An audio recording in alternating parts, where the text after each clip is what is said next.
Isang Australiano, ilang taon nang overstaying sa Pilipinas pero hindi lang pala ito ang kasong kinakarap niya dahil ang isang kasambahay na dati niyang kinakasama naglakas loob ng ikwento sa resibo ang kalbaryong dinanas niya sa kamay ng dayuhan.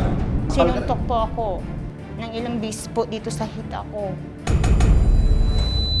Sa pagdulog ng resibo sa Bureau of Immigration, nalaman naming expired na ang visa at overstaying na ang suspect na kinilalang si Peter David Maxwell sa bansa. Kung aerial view, ito siya, yung White House. Sabi nila nag-isang White House daw po sa beachfront. Saan na magiging entry? Dito banda. That's all. Kaya naman kasama ang resibo, bumiyahe ang mga operatiba ng Bureau of Immigration papuntang Bataan kung saan huling nabataan ang suspect. Pagdating sa target location, kinailangan maghintay ng grupo ng hudyat ng asset. Sir, gaano kalayo lang po tayo sir sa location na pupuntahan sir? Siguro mga 100 meters. At ilang saglit pa, it's go time, mate!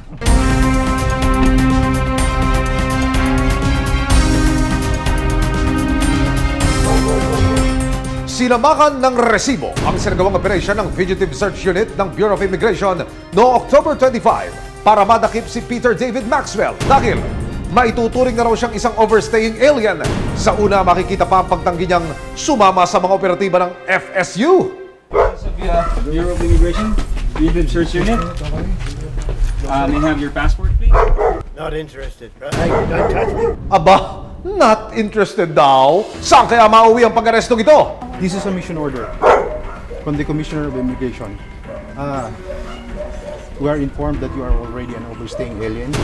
Who informed you of that? Okay? Are you aware of that? No. Yes, How you long are. have you been here? A while. Yeah. And the other thing is that your passport is expired already, okay? I don't know.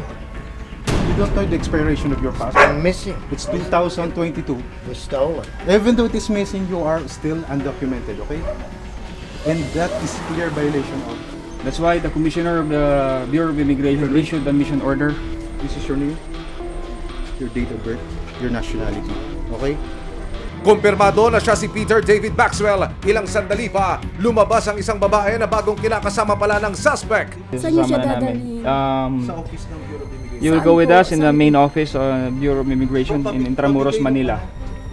I'm going to Manila. Yes. Matapos maaresto si Peter, dinala siya sa headquarters ng Bureau of Immigration sa Maynila para maproseso at pansamantalang i-detain.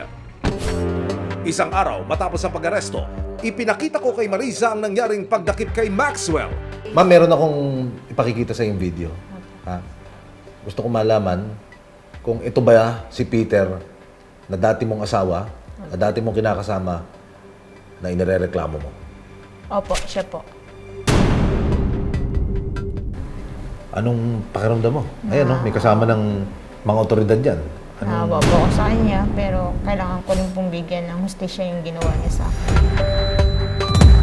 This is no accident, it's no small overstay. There's somebody major behind this. They've got something against me. I've had many businesses and I bring a lot of money to this country. So all I would like to say is whoever's getting rid of me now, whoever's behind this major case, this is not just an overstay, this is something major. Para po personal na maidulog natin sa Bureau of Immigration ang hinaing ng ating kababayan, makakausap po natin sa pamamagitan ng telepono ang tagapagsalita ng BI, ng Bureau of Immigration, si Binibining Dana Sandoval. Ma'am Dana, magandang hapon po sa inyo. Ito ang tanong niya, unang-una. Makakabalik pa ho ba itong dayuhan dito sa ating bansa? Kapag ka mga ganito po ng mga foreign nationals na meron pong violation sa Philippine Immigration Act at nahuli po natin na ganito po ang kanilang kaso o kaya naman po may mga ginagawa po silang kalokohan dito at tag po natin sila sa undesirable aliens, those are deportable offenses po, and with deportation comes also yung blacklisting. Pag blacklisted po, hindi na po allowed to enter the country again. Okay. Ma'am, isa pang tanong. Siya ko ay sinampahan din ng criminal case ng complainant. Ano ho naman ang mangyayari doon, Ma'am Dana? Thank you. Yes, kung meron po siyang criminal case dito sa Pilipinas, we would have to wait for the resolution of the case here in the Philippines before we can implement the deportation. Sa ngayon ay hinihintay pa ang paglabas ng warrant of arrest para sa kasong isinampa ni Marisa laban kay Peter. Kung sakali po na parusahan siya ng korte ng pagkakakulong for several years, we would have to wait for that po na kanyang iserve bago po natin ma-implement para makuha po yung full effect of justice. Yung Pilipina, baka meron ho kayo mensahe para ho mapawi sa kahit paano yung kanyang takot. Ano ho? Go ahead, ma'am. Makakaasa po kayo na ito pong kasong ito ay hindi po natin tatantanan. Talagang siya po ay mananatili sa ating mga piitan habang umaandar po ang kaso niya.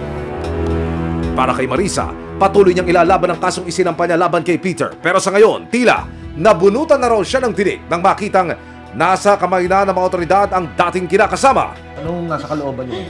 Masaya po ako, pero malungkot din pa ako para sa kanya. Wala sila ditong lugar sa Pilipinas kung iinsultuhin man ng at tapang-tapakan yung pagkatao.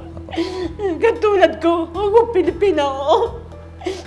Ayaw kong sabihin sa akin na mismo sa sarili kong teritoryo na isa lang akong basura. Walang lugar sa lipunan ng sino man, Filipino man o dayuhan na malakit at mang-api ng ibang tao. Ilang taon ba nang lumipas, nariyan ang batas at ang mga otoridad para masigurong mapapanagot ang sino mang may atraso.